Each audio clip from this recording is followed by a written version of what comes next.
Welcome students. आज का topic है linear differential equations of second order और आज हम उसका थर्ड पार्ट डिस्कस करने जा रहे हैं। तो सबसे पहले इसका जनरल फॉर्म जो है d2y by D x square plus P D Y by D x plus Q Y equals to R, और यहाँ पर P, Q and R functions of X हो सकते हैं या कुछ कांस्टेंट हो सकते हैं, बट मेनली हम यहाँ पे उन इक्वेशंस पे फोकस करेंगे जिनमें P, Q, R functions of X होते हैं।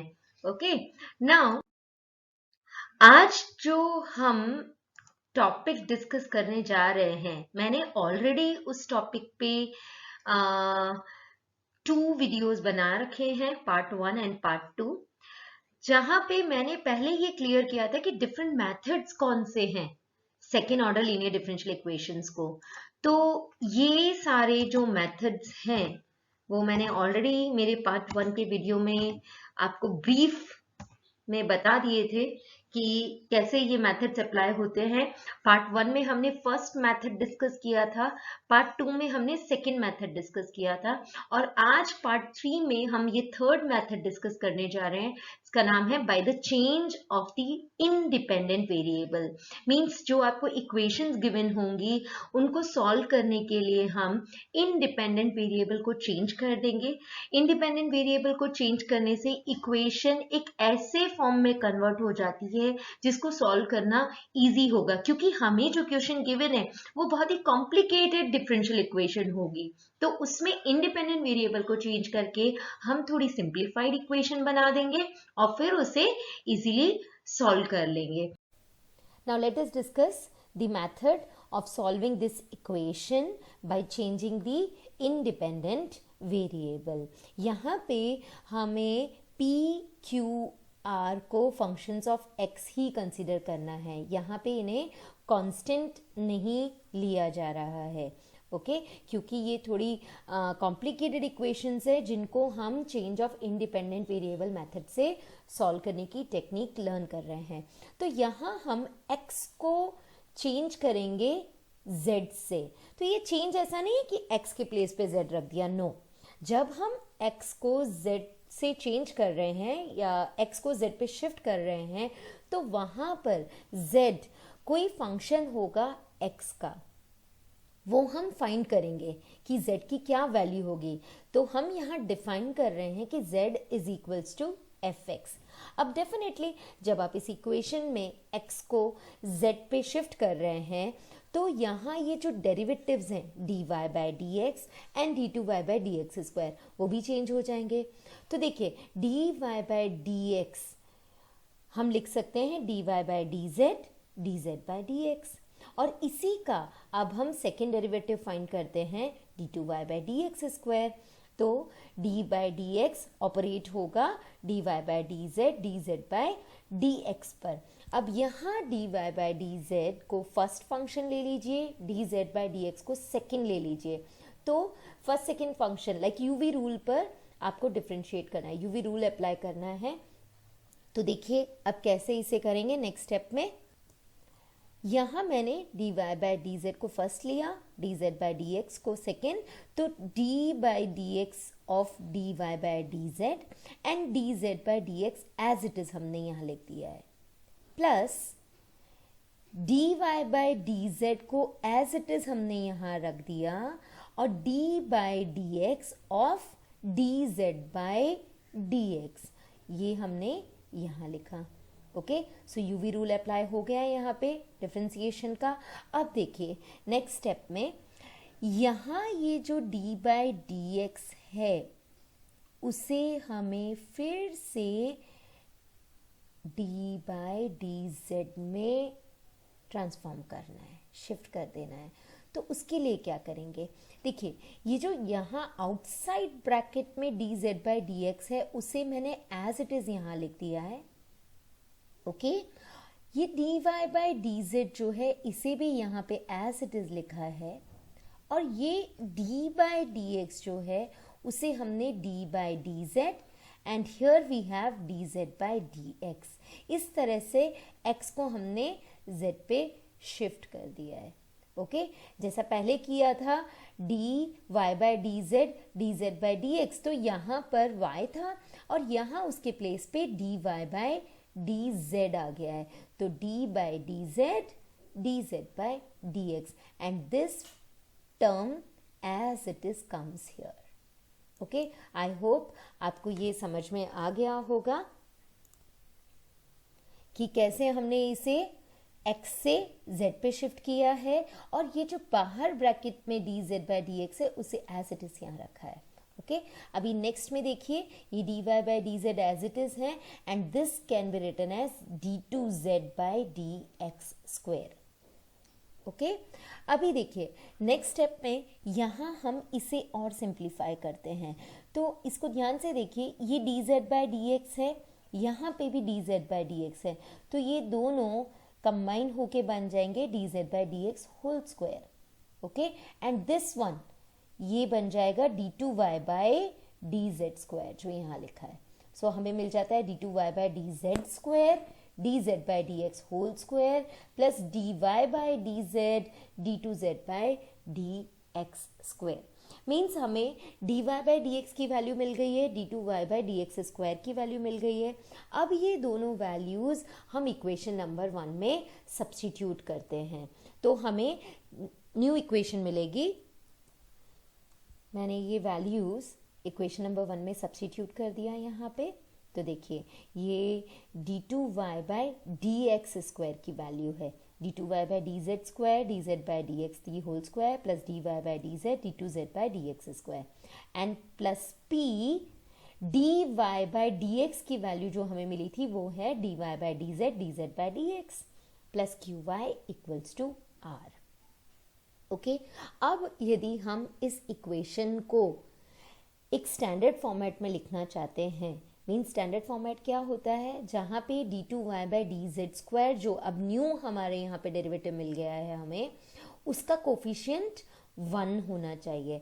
तो हमें क्या करना होगा, ये जो D Z by D X the whole square है उससे हम थ्रू आउट डिवाइड कर देंगे, और ये डिवाइड करने से पहले मैंने यहाँ जो सेकेंड और थर्ड टर्म है उसमें से D Y by D Z common ले लिया है। यहाँ आप नोटिस करेंगे D Y by D Z common लेके इनसाइड द ब्रैकेट हमें मिल जाता है D two Z by D x square plus P D Z by D x plus Q Y equals to R as it is. तो हम जब इसे standard form में कन्वर्ट कर रहे हैं तो D two Y by D Z square का जो कोफिशिएंट है यहाँ पे D Z by D X the whole square, उसे हम थ्रू आउट डिवाइड कर देंगे। तो थ्रू आउट डिवाइड करने के बाद हमें जो न्यू इक्वेशन मिलेगी उसका फॉर्म है D two Y by D Z square plus P one D Y by D Z plus Q one Y equals to R. Okay, अब यहाँ पे P1 क्या है, देखिए ये मेरे पास में टर्म थी यहाँ, और इसे मैंने D Z by D X the whole square से डिवाइड किया, तो P1 की वैल्यू हो जाती है D two Z by D x square plus P D Z by D X divided by D Z by D X the whole square plus Q1 y। तो Q1 की value हो जाएगी, देखिए यहाँ पे मेरे पास में Q था और उसको हमने डिवाइड किया D Z by D X the whole square से, तो Q1 की वैल्यू हो गई है Q by D Z by D X the whole square. इसी तरह से R1 उसकी वैल्यू हो जाएगी R, और हमने D Z by D X the whole square से डिवाइड किया था, तो R by D Z by D X the whole square, ये हो गई है वैल्यू R1 की। तो इस तरह से हमने इक्वेशन में से x जो इंडिपेंडेंट वेरिएबल था उसको चेंज कर दिया है और z पर शिफ्ट कर दिया है। ओके, ये जो न्यू इक्वेशन नंबर 2 हमें मिली है उसमें इंडिपेंडेंट वेरिएबल z है, तो ये भी second order linear differential equation ही है, बट अभी इसको सॉल्व करना हमारे लिए इजी होगा क्योंकि ये सिंप्लीफाइड इक्वेशन होगी। अब हमारा मेन रोल रह जाता है कि ये जो z हमने सपोज किया है ये एक्चुअली में एक फंक्शन ऑफ x है, तो z और x में क्या रिलेशन है वो अभी हमें फाइंड करना है। So let us check how to find the relation between z and x। अब z को इवेलुएट करने के लिए हम यहाँ पे टू डिफरेंट मेथड्स अप्लाई कर सकते हैं। फर्स्ट में हम ये जो P1 हमें मिला है उसको ज़ीरो के इक्वेट कर देते हैं, तो इसको सॉल्व करके हमें z as a function of x मिल जाता है। और सेकेंड मेथड में हम इस q1 को कांस्टेंट सपोज कर सकते हैं और फिर इसे सॉल्व करके z को as a function of x find कर सकते हैं। तो पहले देख लेते हैं कि first method p1 equals to 0 रखने से क्या मिलता है। तो ये हमारे पास में p1 है, इसको हम 0 के इक्वेट कर देते हैं, तो ये डिनोमिनेटर तो 0 के साथ वैनिश हो जाएगा। हमें मिलेगा numerator part d2z by D x square plus p dz by D x equals to 0। इस इक्वेशन में आप dz बाई डी एक्स को v सब्स्टिट्यूट करेंगे, v मीन्स कोई अदर फंक्शन हमने ले लिया v, तो ये dv by D x plus P V equals to 0 Leibniz form हो जाएगा इक्वेशन का। और उसको जब आप सॉल्व करते हैं तो रिजल्ट मिलता है z is equals to integration exponential power e raise to the power minus integration p dx and again dx। ये एक सिंपल लिबनिट्ज इक्वेशन को हमने सॉल्व कर लिया है। लिबनिट्ज इक्वेशन पे भी मेरा एक वीडियो है ऑलरेडी, वो आप ज़रूर देखें। देन ये जब आप z की ये वैल्यू मिल जाती है तो इक्वेशन नंबर 2 जो है, जो हमने यहाँ फाइंड किया था इक्वेशन नंबर 2, उसका फॉर्म हो जाता है d2y by D Z square plus q1y equals to r1, क्योंकि p1 को 0 रखने से dy बाई डी जेड की जो टर्म है वो रिमूव हो जाती है। ओके तो ये जो इक्वेशन हमें मिलता है इक्वेशन नंबर 5, ये हमारा वेल नोन इक्वेशन होता है जिसको सॉल्व करने की टेक्निक्स हमने ऑलरेडी स्टडी की हुई है। तो इस तरह से हमने गिवन कॉम्प्लिकेटेड इक्वेशन को एक सिंप्लीफाइड सेकेंड ऑर्डर इक्वेशन में कन्वर्ट कर दिया और हम इसे इजीली सॉल्व कर पाते हैं। अब नेक्स्ट जो मेथड है जहाँ पे हम Q1 को कांस्टेंट रखते हैं उसको हम देख लेते हैं। अब ये जो कांस्टेंट हमें चूज करना है, Q1 को यदि हम कांस्टेंट ले रहे हैं तो कुछ ऐसा कांस्टेंट चूज करना है जिसको हम आगे जब स्क्वायर रूट लें तो सॉल्व कर सकें। तो सबसे बेस्ट तो होता है कि आप 1 ले लें। जब आप प्रॉब्लम सॉल्व कर रहे हैं तो सबसे बेस्ट होता है कि आप इसे 1 ले लें, बट यहाँ पर मैं 1 अपॉन a स्क्वायर सपोज कर रही हूँ। ओके तो हमने q by D Z by D X the whole square को 1 अपॉन a स्क्वायर सपोज किया। तो जब आप इसे शिफ्ट करेंगे तो D Z by D X the whole square आपको मिल जाएगा a स्क्वायर q। ये a स्क्वायर जो है वो आप ऐसा चूज करें जिसका स्क्वायर रूट आप इजीली लिख सकें। ओके जैसे 1 ले लिया, 4 ले लिया, जो भी इक्वेशन में आपको नज़र आ रहा है कोई नंबर, वो परफेक्ट स्क्वायर आपको लेना है तो बेस्ट 1 रहता है। मैंने यहाँ पे a स्क्वायर लिया है इन जनरल। अब जब हमने इसका स्क्वायर रूट ले लिया तो हमें मिला D Z by D X is equals to a root q and इसे सॉल्व करना बिल्कुल सिंपल है। इंटीग्रेट हम इसे कर देंगे तो हमें मिल जाएगा z is equals to a under the root q का इंटीग्रेशन dx। तो इस तरह से यहाँ इक्वेशन नंबर 4 में भी आपको z मिल जाता है as a function of x और इक्वेशन नंबर 6 में भी आपको z मिल जाता है as a function of x। और ये जब आप वैल्यू इक्वेशन नंबर 2 में सब्स्टिट्यूट करते हैं, ये जो इक्वेशन नंबर 2 था, यहाँ पर जब आप ये वैल्यू सब्स्टिट्यूट करते हैं तो एक ऐसी इक्वेशन का फॉर्म मिलता है जिसको सॉल्व करने की टेक्निक्स हमने ऑलरेडी स्टडी की है, जिसको हम इजीली सॉल्व करके फाइनली आंसर y का फाइंड कर लेते हैं। ओके तो एक एग्जाम्पल यहाँ पे डिस्कस करते हैं तो आपको मोर क्लैरिटी आएगी कि ये मेथड कैसे अप्लाई होता है। बट मैं जस्ट एक रिकॉल कर देती हूँ जल्दी से कि आपको क्या क्या स्टेप्स फॉलो करने हैं। देखिए सबसे पहले ये इक्वेशन हमें गिवन होगा, ओके वहाँ पे हमें इंडिपेंडेंट वेरिएबल को चेंज करना है। तो ये सारे जो स्टेप्स मैंने आपको दिखाए हैं यहाँ पे, ये सब आपको प्रॉब्लम सॉल्विंग के टाइम पे अप्लाई करने की कोई ज़रूरत नहीं है। आपको डायरेक्टली ये इक्वेशन नंबर 2 लिख देना है। You will write that by changing the independent variable x to z, we get this equation number 2 where p1 is given by this, Q1 is given by this and R1 is given by this. ये तीनों फॉर्मूले जो हैं वो आपको learn करने पड़ेंगे problem solving के लिए. ओके तो जब आपने ये इक्वेशन नंबर 2 and 3 लिख दिया, उसके बाद गिवन इक्वेशन को सॉल्व करने के लिए आप इन दोनों में से कोई भी एक मेथड अप्लाई कर सकते हैं. या तो आप P1 को 0 इक्वेट कर दें या फिर Q1 को कांस्टेंट के इक्वेट कर दें. So you have to apply any one of the method.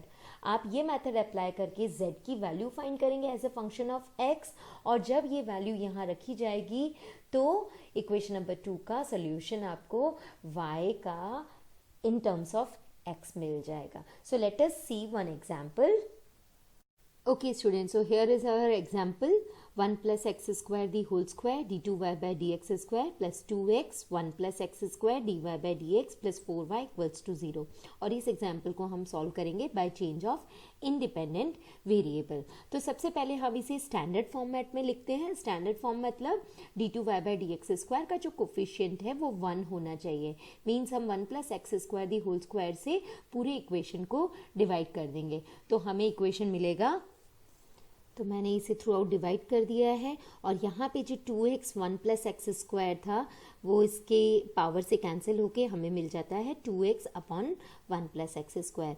और ये इक्वेशन हमें मिल गई है. अब हम यहाँ इंडिपेंडेंट वेरिएबल को x से z में चेंज करेंगे. तो जो न्यू इक्वेशन मिलेगा वो होगा d2y by dz square plus p1 dy by dz plus q1y equals to 0. ये हमारा न्यू इक्वेशन है.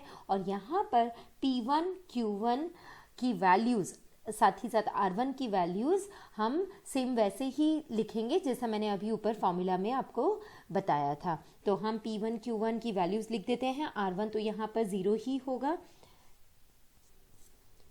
तो ये P1 का वैल्यू है d2z by dx square plus p dz by dx upon dz by dx the whole square, and Q1 का value q by dz by dx the whole square. R1 तो 0 ही होगा.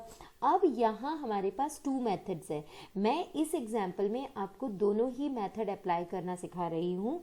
फिर आप सेल्फ प्रैक्टिस किसी भी एक method से कर सकते हैं. तो हम फर्स्ट मेथड यहाँ पे पहले अप्लाई करेंगे. उसमें हम P1 को 0 लेंगे. तो यहाँ हमने फर्स्ट मेथड अप्लाई करना है. ओके उसमें P1 को 0 रखना है. P1 0 मीन्स ये जो न्यूमरेटर पार्ट है d2z by D x square plus P D Z by D x, उसको हम 0 के इक्वेट कर देंगे. अभी यहाँ वैल्यूज़ रखते हैं. ये P जो है, देखिए आप ये जो गिवन इक्वेशन है दिस वन, इसको आप कंपेयर कीजिए दिस इक्वेशन. ये जो इक्वेशन नंबर 1 हम इसे मार्क कर देते हैं, तो ये 1 मार्क कर दिया है, इसे इक्वेशन नंबर 2 मार्क कर दिया है. तो इस 1 को हमने कंपेयर किया d2y by D x square plus P D Y by D x plus Q Y equals to 0 से. तो मुझे p की वैल्यू मिल गई है 2x upon 1 plus x square, और ये वैल्यू हम यहाँ पे सब्सटीट्यूट कर देंगे. तो हमें इक्वेशन मिल जाएगा, ये इक्वेशन मिल गया है मुझे d2z by D x square plus 2x upon 1 plus x square D Z by D x equals to 0.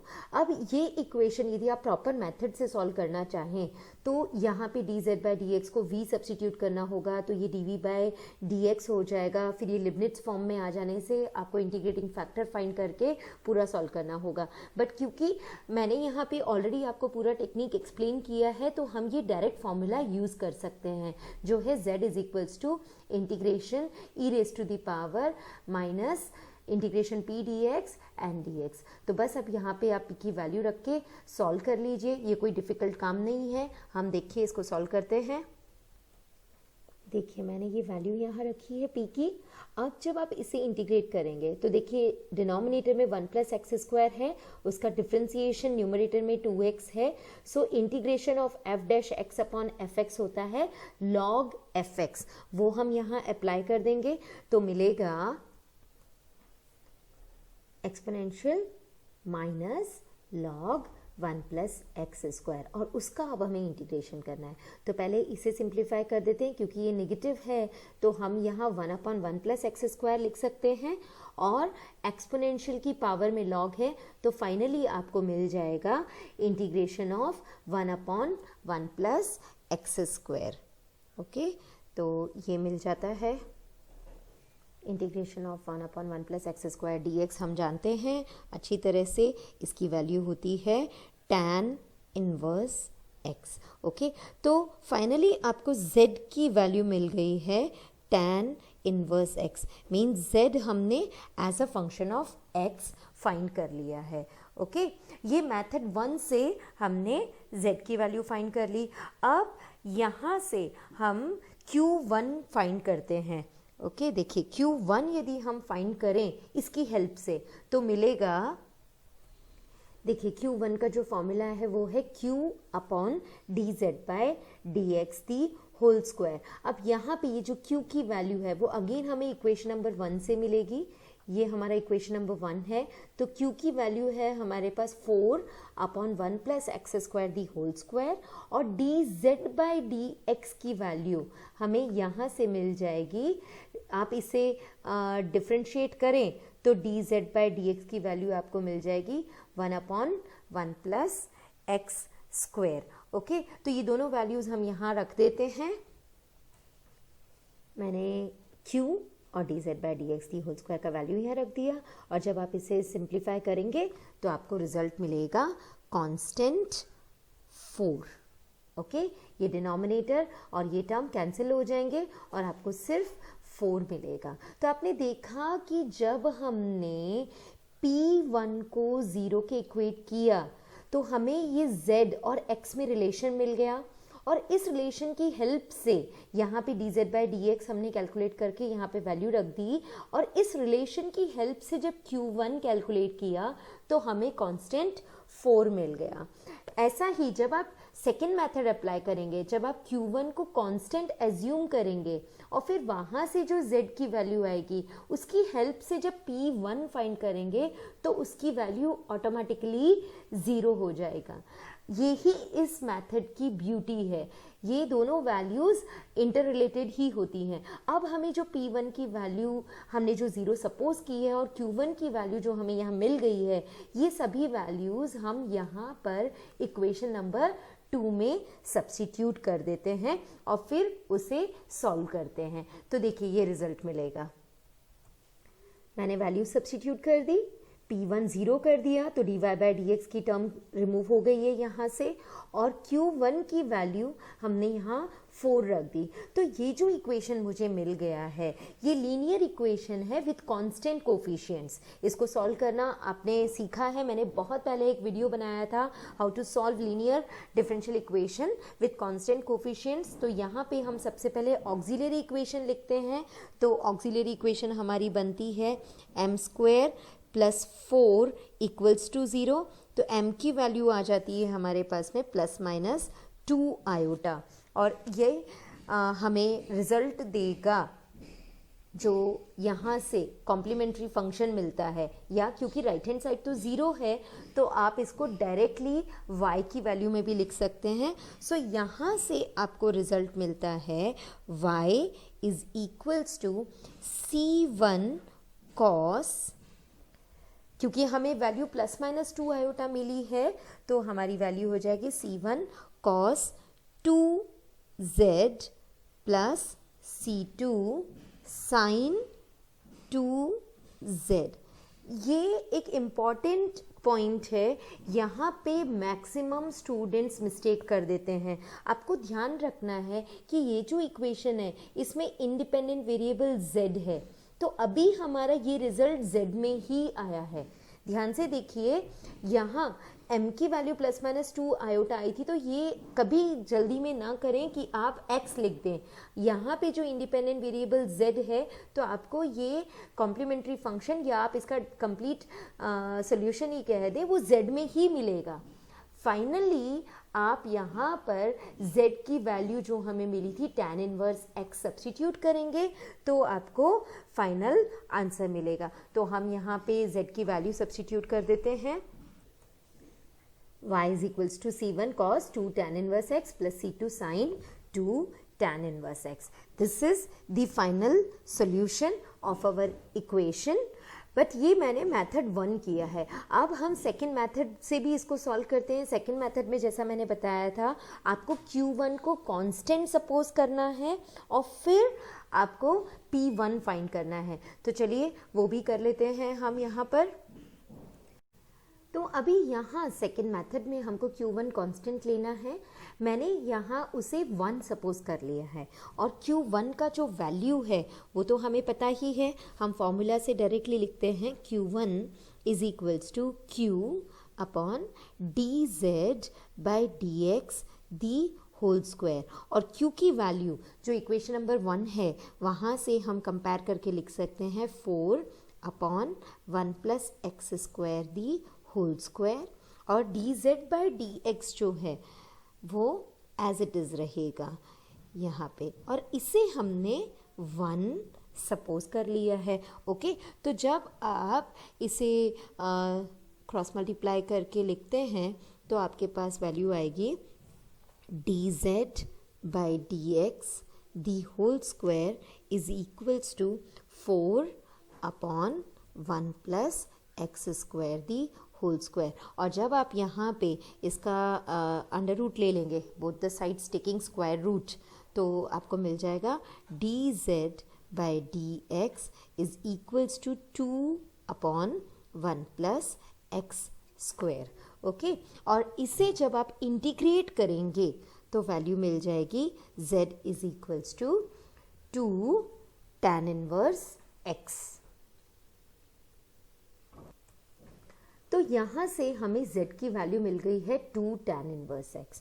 और आपको ध्यान होगा कि फर्स्ट मेथड में हमें z की वैल्यू मिली थी tan इनवर्स x. तो दोनों मेथड से जो z की वैल्यू मिल रही है उसमें सिर्फ एक कांस्टेंट 2 का ही डिफरेंस है, क्योंकि यहाँ पे हमने इसे 1 लिया है.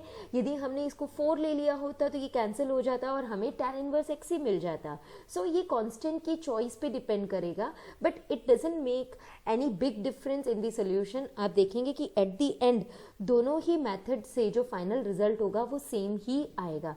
अब हमने Q1 की हेल्प से z फाइंड कर लिया है. अब हम यहाँ पे चेक करते हैं कि क्या P1 की वैल्यू 0 मिलती है या नहीं. तो हम यहाँ पे अभी P1 फाइंड करेंगे. तो ये हमारे P1 की वैल्यू है d2z by dx square plus p dz by dx and dz by dx की होल स्क्वायर इन डिनोमिनेटर. तो देखिए dz बाई dx की वैल्यू तो हमारे को यहाँ पे मिल गई है.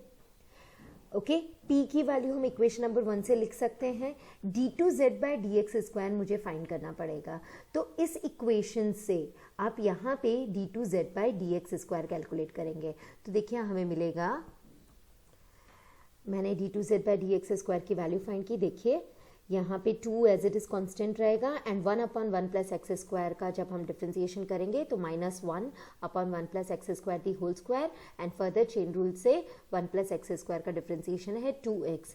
तो आपको यहाँ मिल जाता है -4x upon 1 plus x square the whole square. और अब जो p की वैल्यू है, देखिए वो इक्वेशन नंबर 1 में जो हमें p की वैल्यू मिली थी वो कितनी थी. Look at this, 2x upon 1 plus x square. तो ये सब वैल्यूज़ हम यहाँ सब्स्टिट्यूट करते हैं और देखते हैं क्या रिजल्ट मिलता है. तो ये वैल्यूज़ रख दी गई है, d2z बाई dx स्क्वायर की वैल्यू प्लस p की वैल्यू, dz बाई dx की value 2 upon 1 plus x square and denominator में भी dz by dx the whole square 2 upon 1 plus x square the whole square. तो देखिए अब numerator में ही जब आप इसे ओपन करते हैं यहाँ पे 4x upon 1 plus x square the whole square और ये negative 4x upon 1 plus x square the whole square, तो आपको फाइनली वैल्यू मिल जाती है 0. बस ये ही इस मैथड की ब्यूटी है कि जब आप P1 को 0 रखते हो तो Q1 कांस्टेंट मिलता है, और जब आप Q1 को कांस्टेंट लेते हो तो P1 डेफिनेटली 0 ही मिलेगा. अब आप ये वैल्यूज़ जो P1 और Q1 की वैल्यूज़ हैं वो इक्वेशन नंबर 2 में सब्स्टिट्यूट करेंगे तो आपको इक्वेशन मिलेगी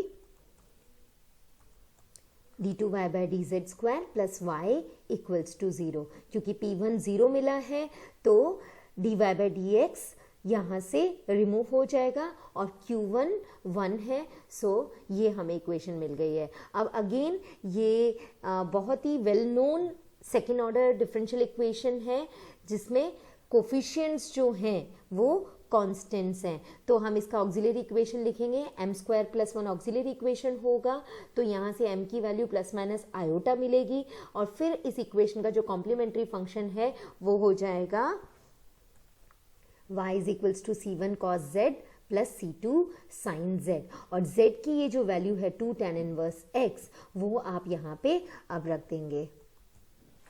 y = c1 cos 2 tan inverse x + c2 sin 2 tan inverse x, and आप देखोगे कि ये सोल्यूशन वो ही है जो हमने मेथड 1 से फाइंड किया था। मेथड 1 और मेथड 2 दोनों से ही हमें सेम रिजल्ट मिल गया है। तो अब आपको ये टेक्निक अच्छे से समझ में आ गई होगी। जब आप कोई सेकेंड ऑर्डर की प्रॉब्लम को सॉल्व कर रहे हैं by changing the independent variable, तो आपको कोई भी एक ही मेथड अप्लाई करना है। लाइक या तो आप P1 को 0 कर दीजिए और फिर Q1 की वैल्यू फाइंड कीजिए, Q1 ऑटोमेटिकली कांस्टेंट आ जाएगा, और यदि आप Q1 को कांस्टेंट लेके चल रहे हैं तो फिर ऑटोमेटिकली आपको P1 0 ही मिलेगा। यहाँ से जो आप z की वैल्यूज फाइंड करेंगे उसके बेसिस पे dz/dx और d2z/dx² की वैल्यूज आपको यहाँ पुट करनी होगी।